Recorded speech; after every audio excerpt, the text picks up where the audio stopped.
Most of this region is very safe. And you hear the press conferences with a lot of hullabaloo about how for the 5th year in a row it's all declining. Those are all very true macro statistics. Average crime rates, citywide crime rates and countywide crime rates are going down. The region hasn't been this safe since the 1970s, okay?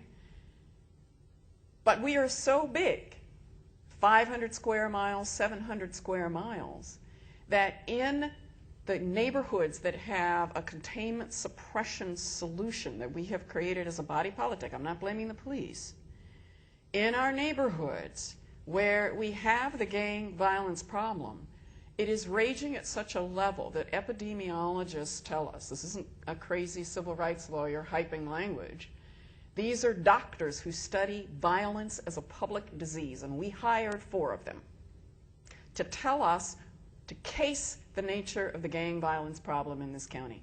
And those epidemiologists said, Connie, Los Angeles County, and in particular the city, because the city has half of the county's problem, have such a virulent gang violence problem that it is in disease terms, it is at an entrenched epidemic level.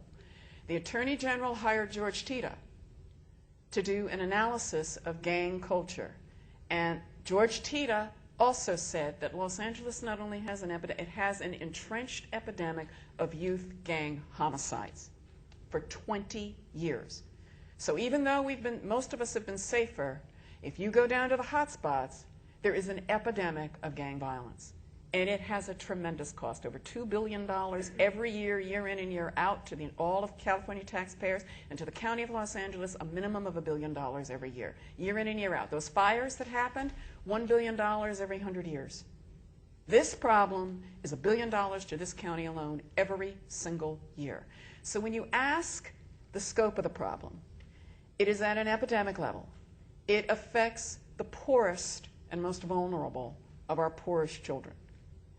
300,000 children in this county are in the hot zones where there's pervasive gang presence. 120,000 of them live in areas that are so pervasively high with chronic violence and exposure to violence, from domestic all the way to gang, that they have PTSD levels that exceed those of our troops coming from Iraq.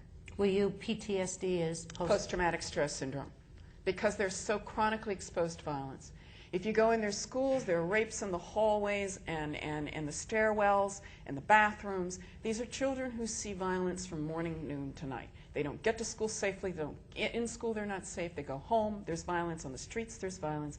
So when you ask the nature of the problem and who's affected, it is our most vulnerable children, the children who do not count, the children who are invisible. Because, after all, we're one of the safest big cities in the country.